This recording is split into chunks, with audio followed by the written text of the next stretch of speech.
Om Shruti Smriti Purananam Alayam Karunalayam Namami Bhagavatpatam Shankaram Loka Shankaram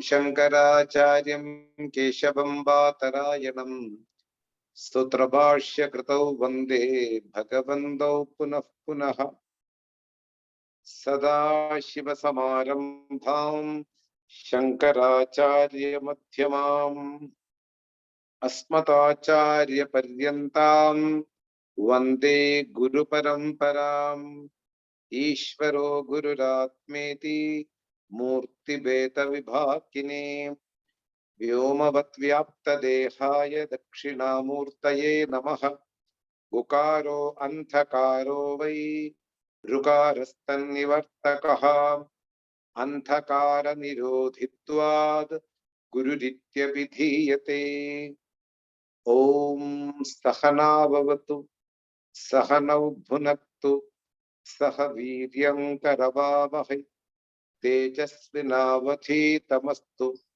Ma Vidvishavahai Om Shanti Shanti Shanti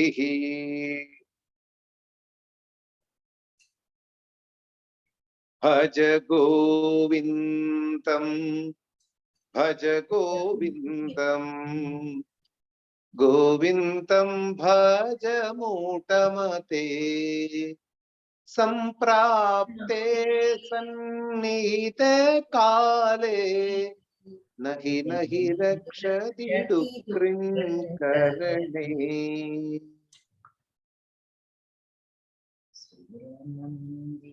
Shloka number 80. Suramantira-taru Mula-nivasaha Shayya-bhutalamajinam vasaha Sarva-parigraha Bhogatyakaha Kasya sukham na karoti virakaha. Once more. Suramantira-taru Mula-nivasaha Shayya-bhutalamajinam vasaha Sarva-parigraha Bhogatyakaha Kasya sukham na karoti virakaha.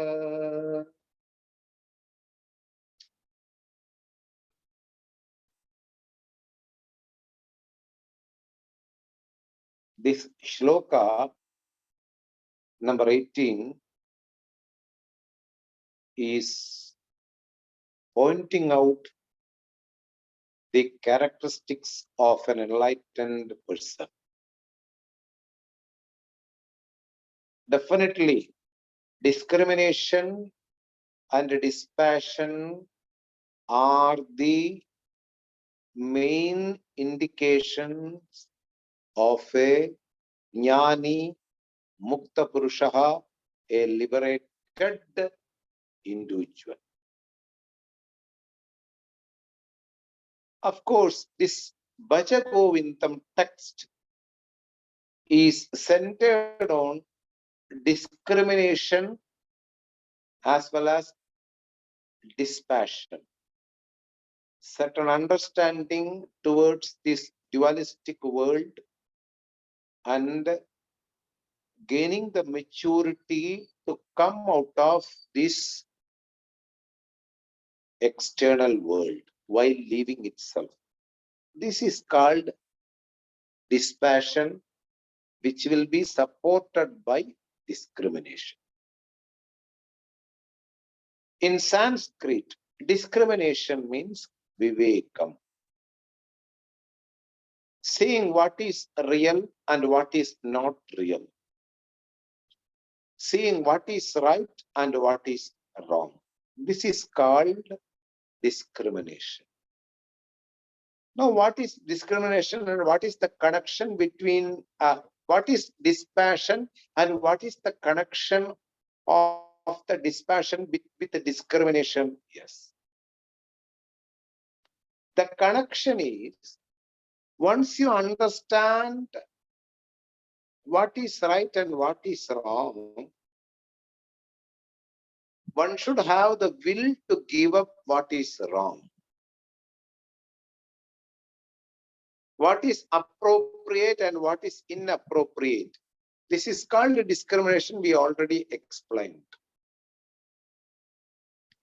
After knowing the maturity to give up what is wrong and taking the life into what is right is called dispassion. Most of the people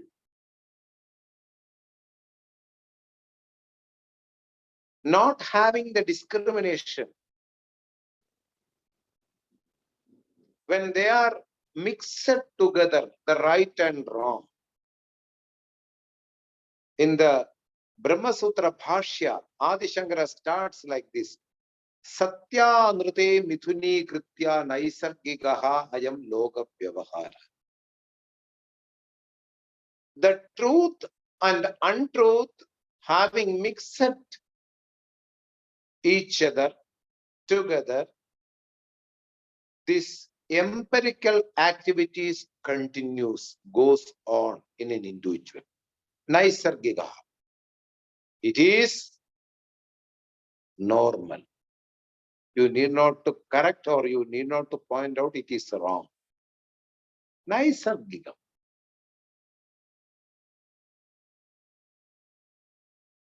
So, here in this shlokan, after gaining the knowledge, a yogi, a jnani, a mukta purusha, a liberated person, how he will live in this world, keeping all his understandings in the feet of this Parabrahman, and how he will live a life after gaining this knowledge is pointed out. And dispassion is the key point which highlighted by the Adi Shankara in this verse. In practical, nowadays, it's impossible. Why it is impossible and how we have to make some alteration in this verse and how we can live with a dispassion, I will explain you after explaining this sloka as it is. The lifestyle which is explained or defined in this sloka is impossible nowadays, and how we can alter this shloka or how we can make a lifestyle according to this shloka in this situation. This I will explain after explaining the meaning of this shloka. Dispassion is the key message given by Adi Shankara through this shloka. After gaining the knowledge, normally yogis, sadhu purusha, a sannyasi, on that time of Adi Shankara, it was like this, they lived. How they lived? Sura Mandira Taru Mula Nivasaha. Sura, deity, Devaha, Lord. A temple which is having daily pujas and a deity inside that. This is called Sura Mandira. And each and every temple, there will be some auspicious trees. Of course, every tree is considerable for our life. There is no auspicious and inauspicious in a tree or a plant or a herb. still. I told this word purposefully auspicious because there are some trees which are only suitable for the temple premises. You cannot keep this tree in your garden. For example, banyan tree. If you have a big amount of land, then you can keep a banyan tree. But you are having a small land which is having a small garden or some herb and some other small cultivation which needed for the home, the vegetables which we need for our daily life. There you cannot keep a banyan tree. Correct? So each and every temple will have a tree. Which tree we have to keep? It will be according to the deity which is being placed inside the temple. Suppose you keep Lord Shiva, then you keep a bale tree, Bilva Maram.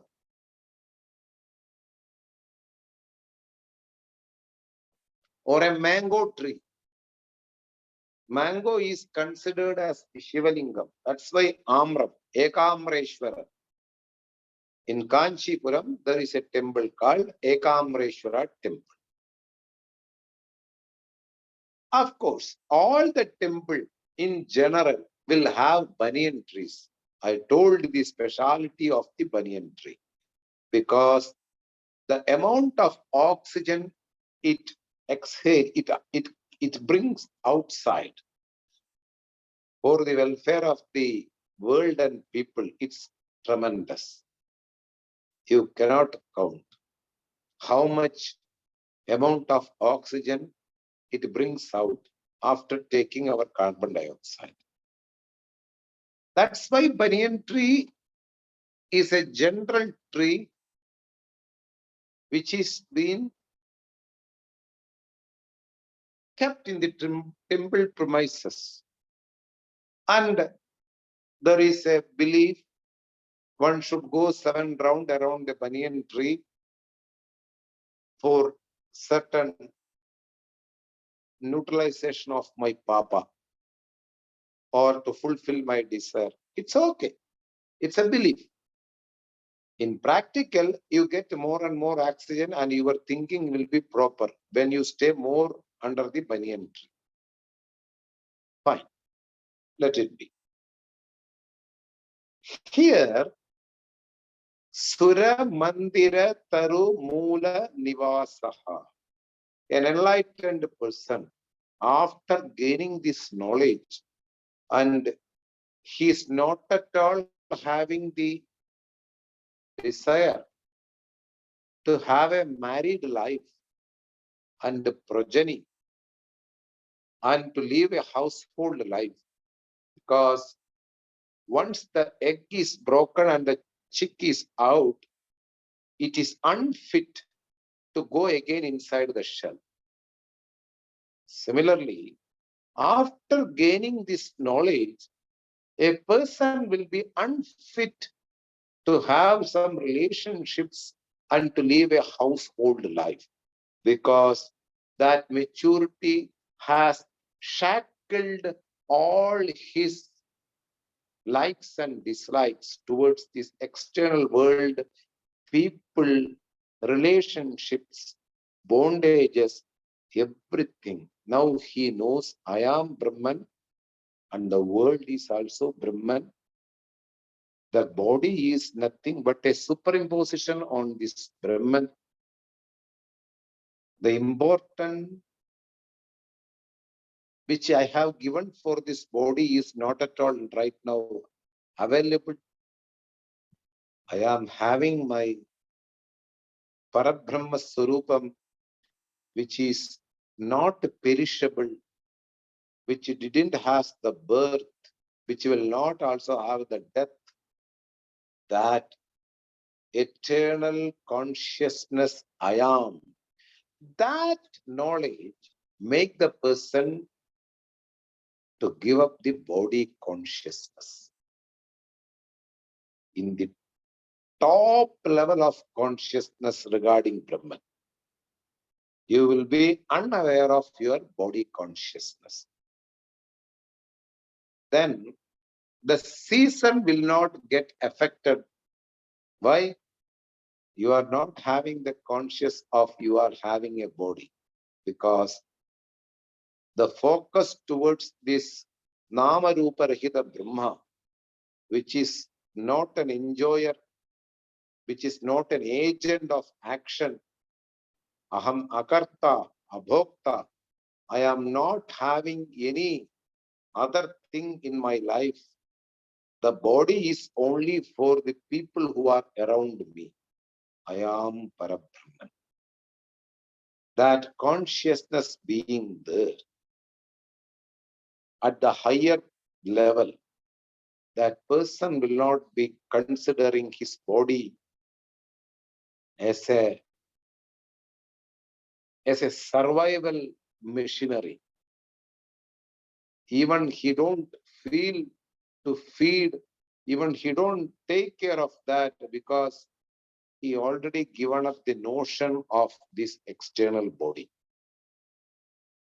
That is why Ramana Maharshi has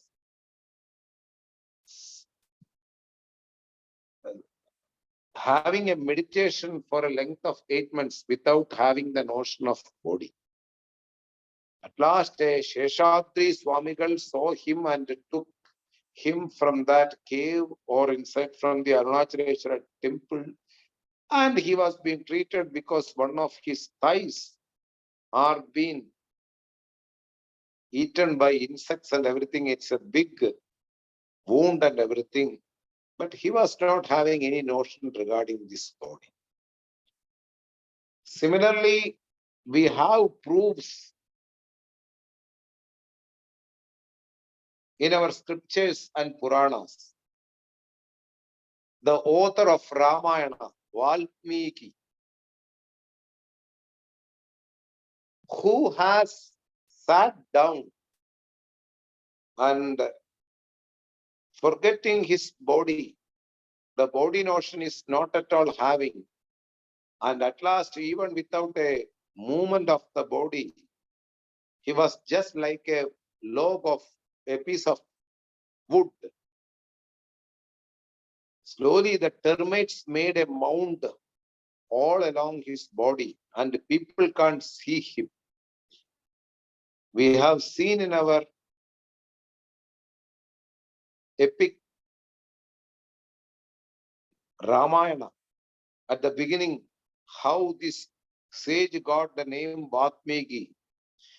From this termite mound, when the Saptarishis were passing, and they listened a voice, Ram, Ram, Ram, Ram, Ram, Ram. Inside from the termite mound, when they listened, and they came to know that this is that man which we have given a blessing before several years. I am coming to the point, not going to the story. When you lose the body consciousness, your body notion, you can survive when you have this enlightenment. I am Brahman. Once you know that this body is nothing for that person. Enlightenment means knowing one's own intrinsic nature and giving up all kinds of incidental attributes. This is called enlightenment. In a simple way, if I can explain, knowing one's own intrinsic nature and giving up all kinds of incidental attributes. And a person only conformed with his nature of Atman. I am Atman. I am Brahman. That's all. When there is no body notion, there is no conducting of the life as a normal human being. From that standpoint, you have to see this sloga. when there is enlightenment, there is no normal way of conducting the life. And don't compare them along with your lifestyle. Sadhus will have the capacity to give up the food for a length of time. Sometimes for 3 days, 4 days, they don't need food. Sometimes they don't drink water. Chut pipasayam atitaha. This thirst and hunger will not be there. They have already over, because the body notion has gone. Now I will repeat the same sentence once again. Once the enlightened person is born by accomplishing this knowledge, and Siddhavastu Paramatman, Aham Brahmasmi, that is being the only thing, I am that, Nama Rupa Rahitaha Atma Ahamasmi. After knowing that, that person's body will continue as long as the prarabdha for that body continues. Immediately he will not die, or he will not give up the body, because already a non-existing thing will not become again non-existing. Because superimposition means a something which is not having a permanent existence, which is not available for our vyavahara. That's called superimposition. It's just only a notion inside your intellectual capacity. Here, inside the mind, there is a notion that something is there. Body is something non-existent for a jnani, because it is an aropanam on the adhishthanam. The substratum being Atman, and on that Atman, this body is superimposed. This is the whole technical way of explaining the Vedanta. And this is the fact why they ignore the superimposition, because superimposition is never existed outside at any point of time. You cannot see a superimposed snake inside a rope, in a rope which is in front of you. The snake notion is inside the mind. So there is no body notion for a sadhu, for a mukta purusha, for a jivan muktaha. Then this jivan muktaha, how he will live? He don't live a normal life. That is what is being told in this slogan number 18, which is not possible nowadays for a jivan mukta. I will tell you. Of course, it is possible. Whatever it is told in this sloga is possible in the extreme level. I will tell you. Surya Mandira Taru Muna Nivasa. A person will have a shelter under the trees which is inside a temple, because they have given up all kinds of attachment towards the external world. They don't go in search of any personalities, in search of any personal desires, in search of any personal accomplishments. They just sit down under a tree where there will be no so much disturbances. That's why he chooses temple. An enlightened person chooses a temple, sometimes on the tip of the mountain, sometimes inside a remote forest, or an isolated area from the main area. He chooses because he don't want to disturb others, neither want to disturb others, nor he won't get disturbed by others.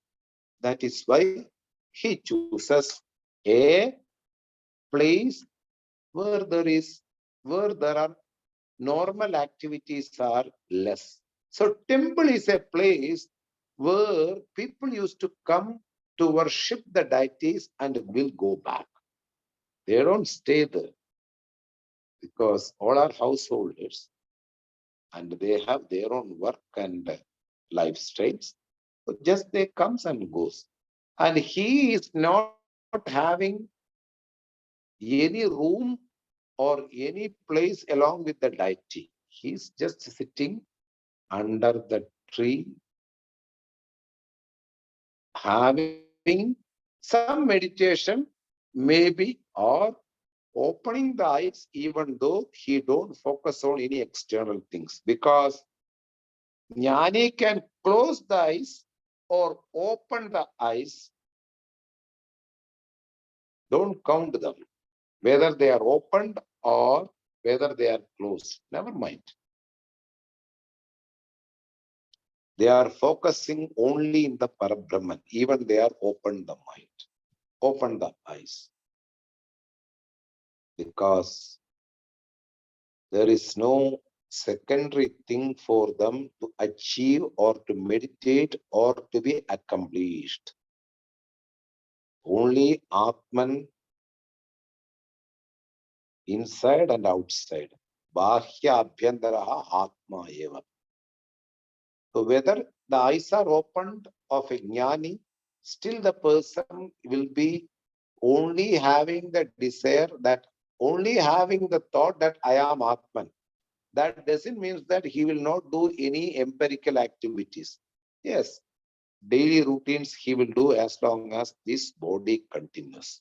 I will explain more when the topic comes to that point. Now, this enlightened person is thriving, is surviving under this tree, which is inside the temple. He won't take any other shelter on that time. It is a safety way of living, a very, very much safe after gaining this knowledge inside a temple. Sura Mandira Taru Muna Nivasa. Nivasa means living or residing under a tree which is inside a temple. And how he will sleep? Shaya. Shaya means bed or the sleeping posture. Shayana means sleeping. Shaya. Where he will lay down, how he will take rest. Not all the time he will be sitting under the tree. That has been told. Shaya Bhutalam, in the floor, without having any bed sheets, without having bed, nothing is there.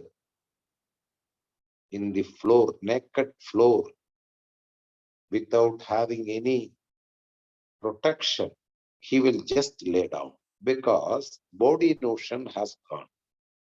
It is believed yogi or jnani will be in tune with the mind of the animals.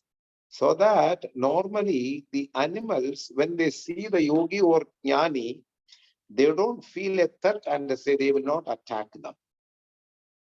This is also a proven fact all around the world. If not, it is not possible to survive in the jungle. Why? Jnani won't see a tiger apart from him as another body. Jnani sees the tiger as Atman, Atman in the form of tiger. And there will be no other thoughts coming out of the mind. I should run, I should attack tiger, I should be safe from the tiger. Nothing will be there. So it is believed all the animal mind will be in tune along with the jnani's mind.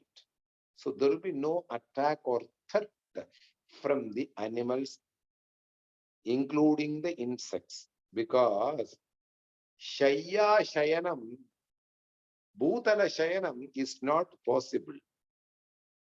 Some ants get inside the ear. Sometimes you get bitten by scorpion. Some snakes will be there. Sometimes the insects will fall from the tree and right in front, over your body. All these thoughts can come. For a jnani, he don't consider any comforts for his body. He just lay down along with the floor. In the floor, he just lay down. Shaya Bhutalam. I told you, which is not possible nowadays. It is possible in the extreme level when you go to a forest or in another place. Not while you are living in the city, it is not possible. Then, Ajinam Vasaha, Vastram, the cloth. When you live in the society, you should cover your body, at least with a small piece of cloth. It's a procedure while you live inside a normal custom. While you live inside the society, you cannot live a naked life. You are not, even though you are a sadhu and you don't have a body consciousness, while you are living inside the society where majority is well dressed and living a modern life, and you are a sadhu, you are enlightened, and you don't have body consciousness, nothing to be achieved from this majority or this modern society, still you cannot make a doubt or you cannot make some confusion inside them by giving up the body, by giving up this vastram, dress. So on that time, it is told Ajinam Vasaha. Ajinam means the skin of the deer after the death of the deer in a normal way, not by killing or hunting. After an age, everybody will depart from the body. Similarly, the deer will also die. So after that death of this deer, without having any himsa, that deer skin is not at all useful for anybody in this world. It is believed this type of skins were a lot on that time. There was a lot of forest and the deer used to die in an age and this skin is available. Nowadays, it's an offense if you keep any animal skin along with you. Snake skin, deer skin, any skin is an offense and I don't prefer also. On that time, even there was no pen or pencil to write.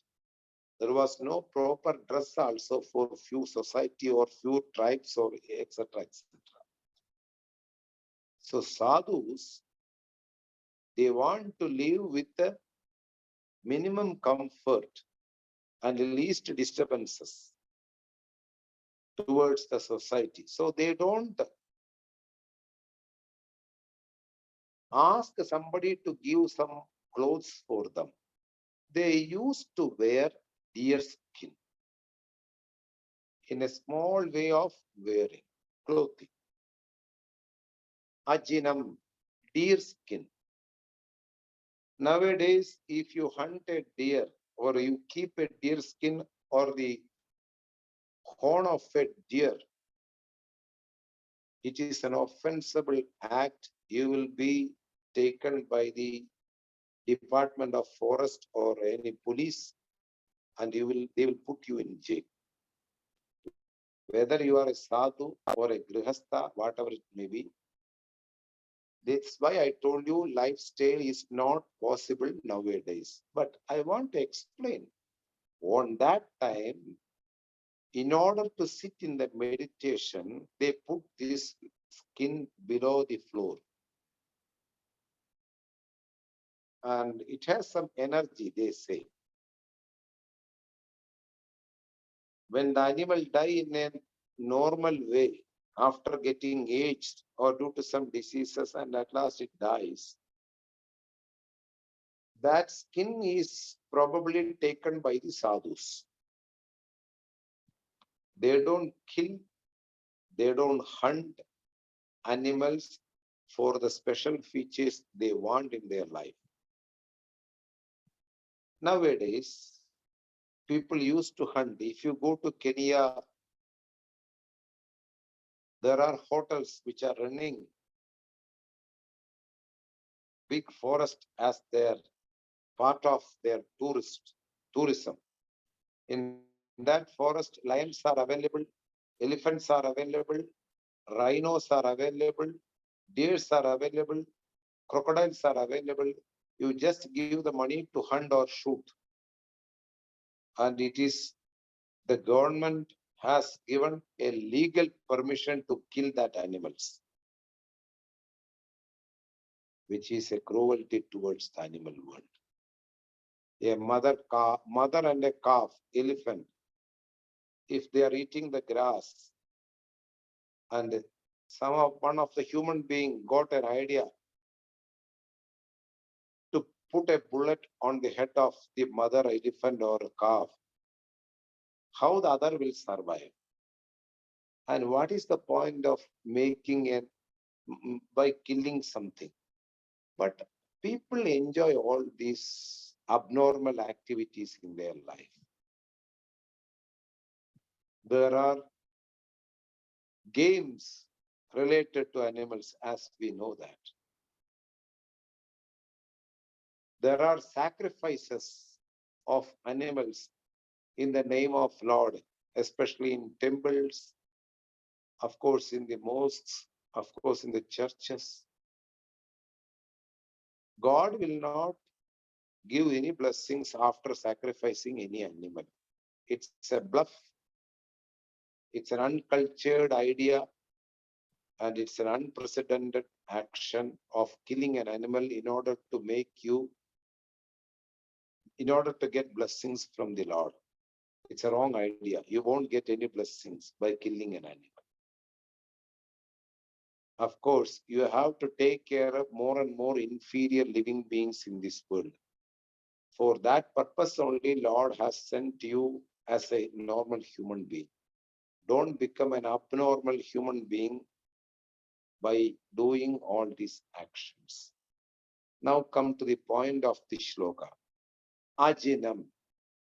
A deer skin is permitted for a sadhu to keep along, but sadhu will not hunt any animal. Sadhu will not kill any animal for the sake of deer skin.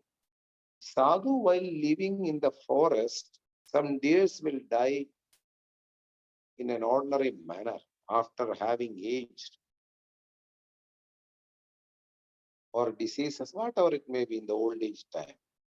Those deer's skin are used for sitting as meditation or wearing themselves as a clothing. That is being told. Remember, least disturbances toward the society, minimum comfortable. That is the sadhu's intention of living, eating, all these things. You have heard agoris who eat dead bodies of the human beings. And you are maybe seeing the movies and etc. etc. Why these agoris eating the meat and etc. etc. Agoris are cultured sadhus. They don't want to disturb anybody for the sake of the taste of tongue. Masal doshai, ulundu vadai. It's only meant for us. Masal doshai, vegetable pasta, or keema, kurma, puri, masal.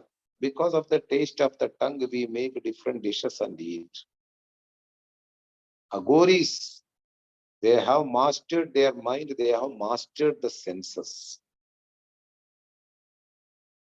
Their tongue will be completely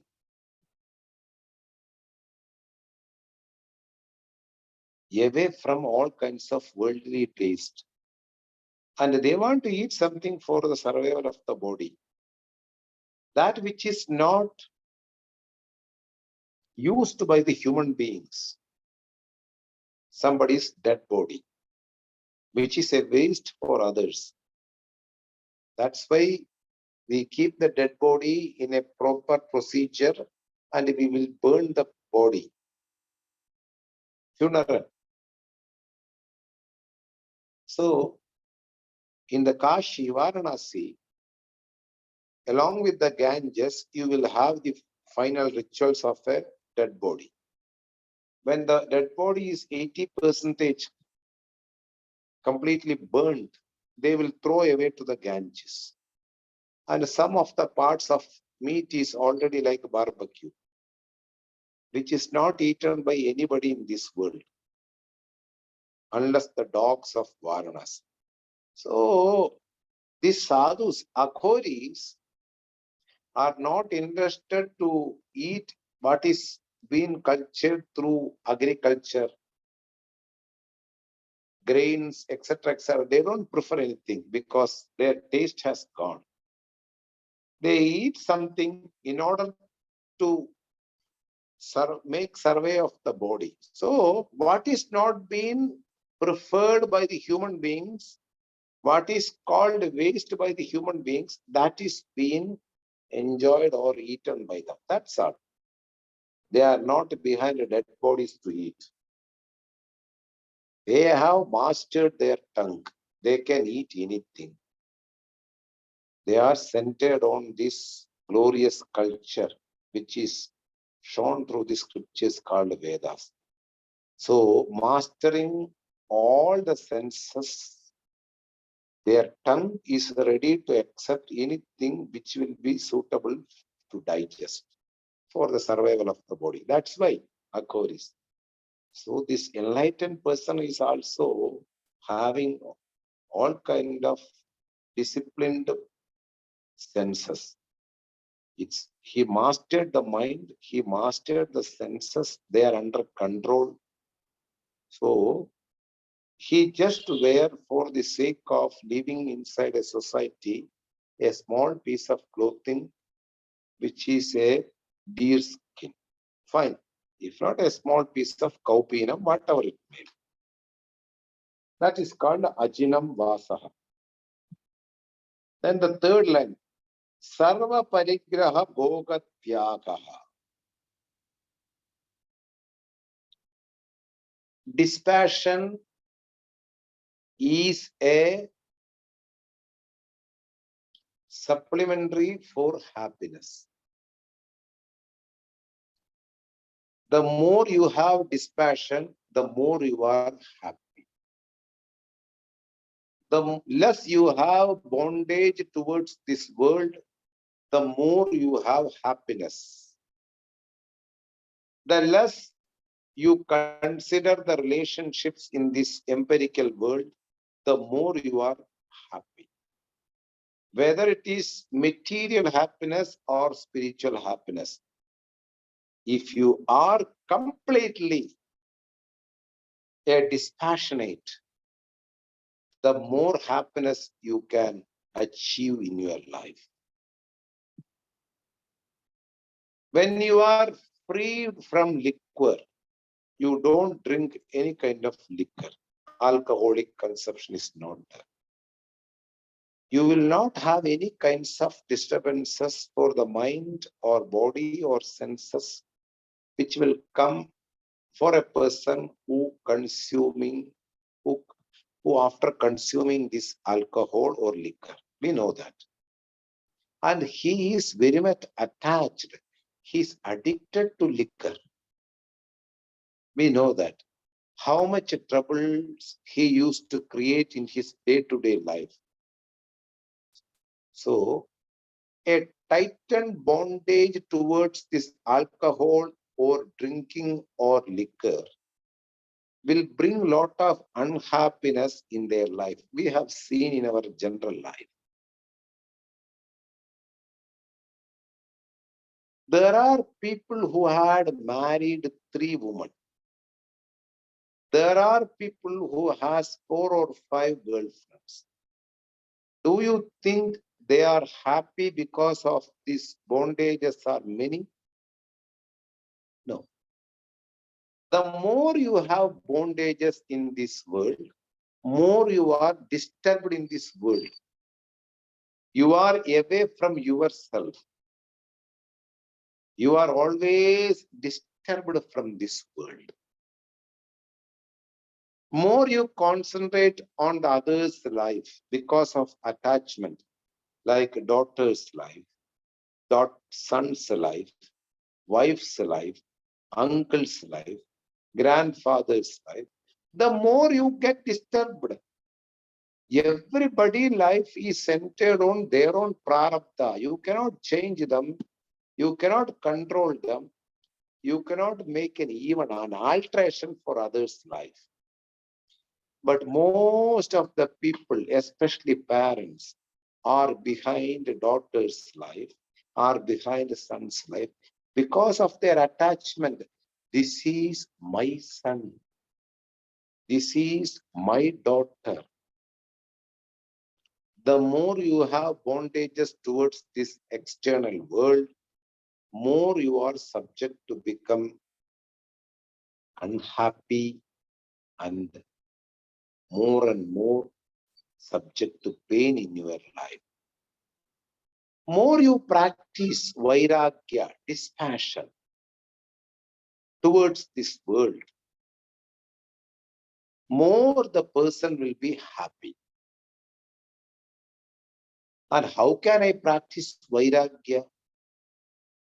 Knowing the reality of the external things, how an external thing is survived in this creation. When your child was a boy below age, below than 16 or 15, they will respect you, they will listen you,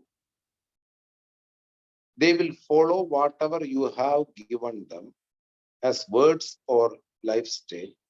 Everything is possible up to the age of 16 or 20. After that, you can keep the bondages and you can be unhappy towards them. Why? After the age of 20 or 21, your daughter or your son will not be available to listen your words or to live according to your needs. They have seen this world. They have relationships with the people. They are experiencing their own life. They have their own dreams. They have their own choices. They have their own destinations. In between, your attachment made them, hey, you do this, you do that, they are not going to listen you. Better keep quiet. Swamiji, I have attachment towards my child, whether it is my son or daughter. But that's our problem. It's not their problem. You have to train your mind properly. Everything. The more you practice dispassion from the knowledge of Atman, everything is Atman. Just I am having some perception of different names and forms, which is not true.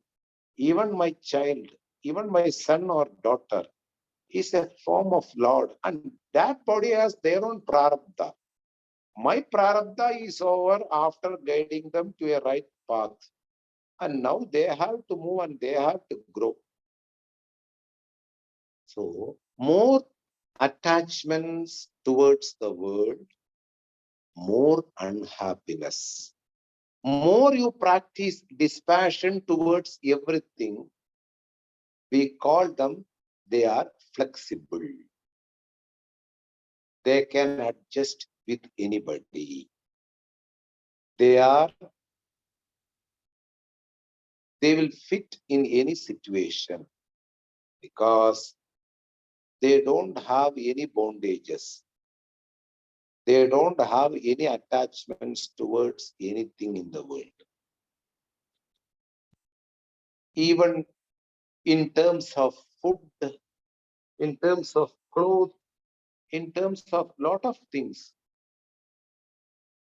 which are our main concerns in our life. So, persons practice in dispassion due to the knowledge receiving from the traditional teacher, delivered by the traditional teacher. After receiving that, a person get more matured and his or her third eye is open towards this world. Whatever I was thinking towards these names and forms are not true. You will arrive at this conclusion. So you feel little bit detachment towards the worldly things, which will make you more happiness. We know that majority of the world in the teenagers, in the age of 16, 17, 18, they fall under relationships.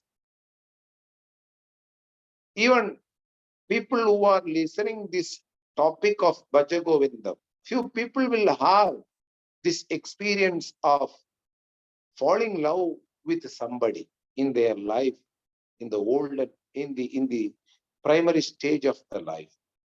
How much we got disturbed on that time? Can you imagine? All the time we will be thinking at the person to whom I fall in love. I fell in love. I cannot have any focus on anything. My whole thoughts, the pattern of thoughts will be, the center of these thoughts will be the person to whom I fell in love.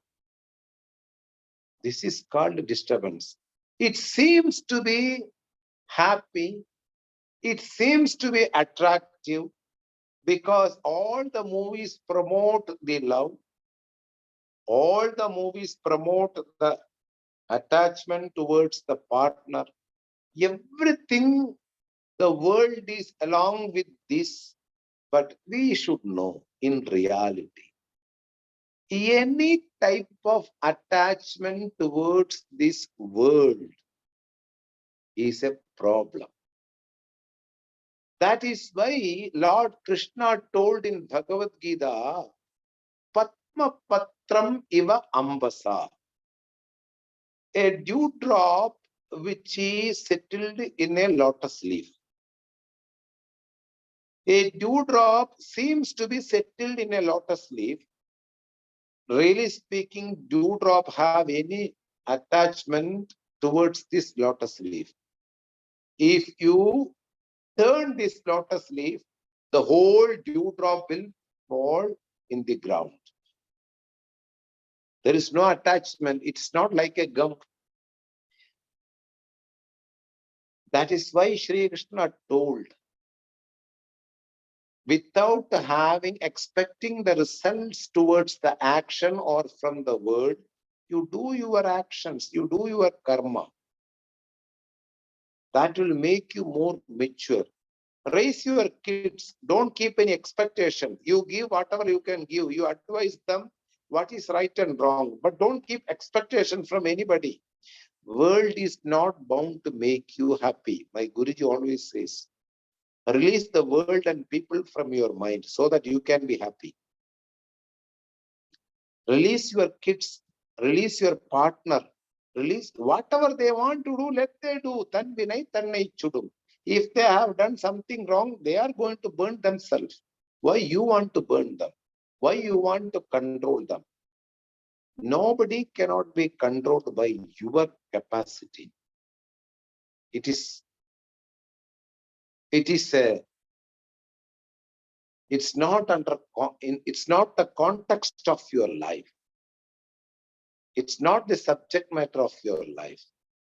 You can control yourself. A yogi manipulates the mind and body, while a normal person manipulates the world in order to get money, power, politics, etc., etc. I should manipulate my mind and body, controlling them, mastering them, and be focusing with the dispassion towards the world. And this is what we this is what is going to tell in the third and fourth line. Dispassion. When a person is equipped with the dispassion, it's very easy to bring happiness in each and every moment of the life. In practically also, in practical, these lines are very important. The more you have dispassion, the more you will sleep in the night properly. More you have attachment towards certain things in the life, your sleep will be lacking. So practice dispassion. Nobody's life, you are not in charge of nobody's life. Whether your kid's life, whether your wife's life, you are not in charge. They are in charge of their own life. You can give them advice. You can support them as you support a plant by giving fertilizer and water. Similarly, you provide their necessities and you bring back your mind without having any attachments. It will help a lot. If you keep all kinds of attachments, it will end up in pain and suffering. Even it will make you mad. Even it will bring a lot of psychological issues in practical. So train your mind without having attachment towards the world and people. Let they want whatever they want to do, let they do. You don't change them. You are not in charge at all. I always tell to the listeners, don't think about why they didn't come, why they didn't come. I am not here to judge anybody why they didn't come.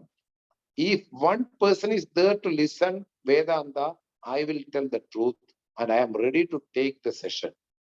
I don't think how many people came, how many people are not coming. I don't care for them. I am not attached towards any listener. I am attached towards this lecture, which is truth, which is Vedanta. I always tell them, as a listener, you will focus yourself. We are only having the connection with the listener and the person who delivers that speech. Similarly, you don't consider about why others didn't come. All in our life also. Don't judge others and don't get any kind of attachment towards the world or people. Live a life making more and more precise and accurate our life as possible. Don't try to change others. It's another pressure because of your attachment. They are not going to change. So here it is told, the more you have dispassion, the more you are happy. Kasya sukham na karoti viragaha. I will come to the fourth line and come to the third line. For whom the happiness will be lacking. Sarva parigraha bhoga tyagaha. One who has given up all kinds of possessions due to the maturity towards this external object. That's called a dispassion. Once you have the maturity, what is subject to perish, you give up. I am behind the eternal thing, which is Atman. That's the only thing in this world which will not perish at any point of time. Once you hold on that, you lose all kinds of attachment towards the perishable things in the world. That has been the vision of Vairagi, a dispassionate, enlightened person. Sarva parigraha bhoga tyagaha. All the things which are told as possession in his life, he has given up due to the maturity. By the enlightenment, yam labdva cha param labham manyate natikam tata, which is the most heaviest thing in accomplishing. The most wanted thing in accomplishing. After gaining that, nobody will be going under the suffering or nobody will be subject to pain. It's told in Bhagavad Gita. Here, dispassion is being highlighted by Adi Shankara. When a person give up all kinds of possession and living a lifestyle like this, do you think in Akshay Varte, whose happiness will be lacking? Kasya sugam na karodi viragaha.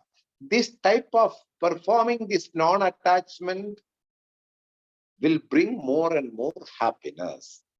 If a person have more detachment towards the external world, if a person is practicing all kinds of dispassions towards this external world, the person will be more and more happy than an ordinary person.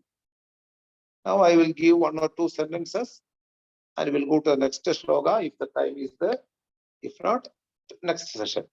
2 lines you have to keep. This is the best, the gist of this slogan. What are the features you see in an Atmajnani? What are the hallmarks? What are the indications which are told as the characteristics of an Atmajnani? It is to be practiced by a listener. Siddhasya Vishayani Satyatva. Whatever characteristics you have come across as the indication of jnani, that is to be practiced and gained by the listener who is listening to Vedanta. For the practice, a cycling, the balance of the cycling you got after putting more and more effort in the childhood by riding the cycle, lot of slips, falling down, keeping somebody to get the balance, and after that you get the balance.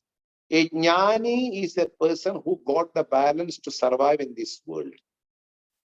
But a listener, who is the listener of Vedanta, mumukshu or jijnasu, he is trying to get the balance. Even though a lot of slips will be there, you may fall down. Never mind. It's a pursuit of Vedanta. You have to practice day to day. Why? Personally, it will bring happiness, first of all, in practical. It will bring practical, first of all, it will bring happiness in practical. All other things, knowledge, liberation, it's all secondary. But everybody needs happiness in this practical life. For that, Adi Shankara says that dispassion is the key word in order to practice for the sake of worldly happiness. The more you are attached, the more the unhappiness will be overwhelming you. More you practice dispassion towards the world, more I am happy and more I will be sleeping proper in this external world, in spite of all the things going around wrong way in my life. All the things are going in a wrong way in my life. Still, I don't have attachment. I can sleep properly. That is what been told in this slogan. Okay. Now, I want to tell about the practicality of this slogan nowadays. 2 minutes and we will stop the session. Okay. The point is, all this slogan is explaining on that time of Adi Shankara. Nowadays, we are in a concrete jungle where buildings, developments, fastest way of reaching one place, car, bike, scooters, and the encroachment of forest, everything has gone in a higher way. We are lacking forest, we are lacking trees, and each and everywhere there will be a lot of restrictions.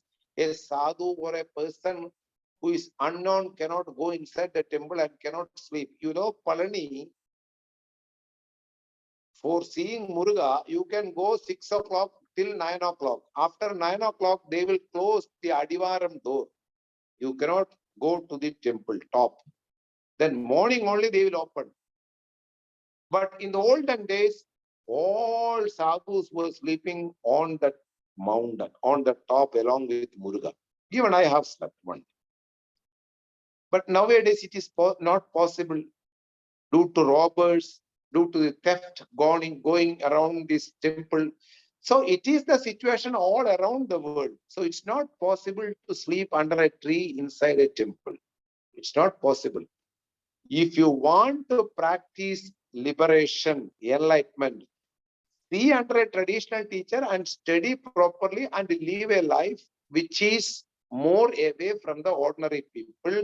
How I can be away from the ordinary people in spite of their presence around me?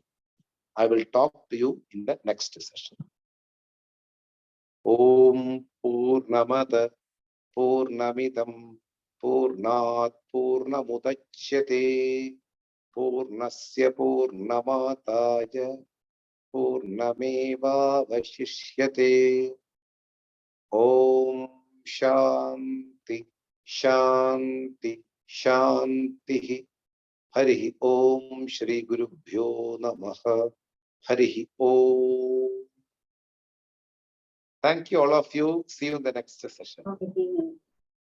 Hari Om Swamiji. Thank you, Hari Swamiji.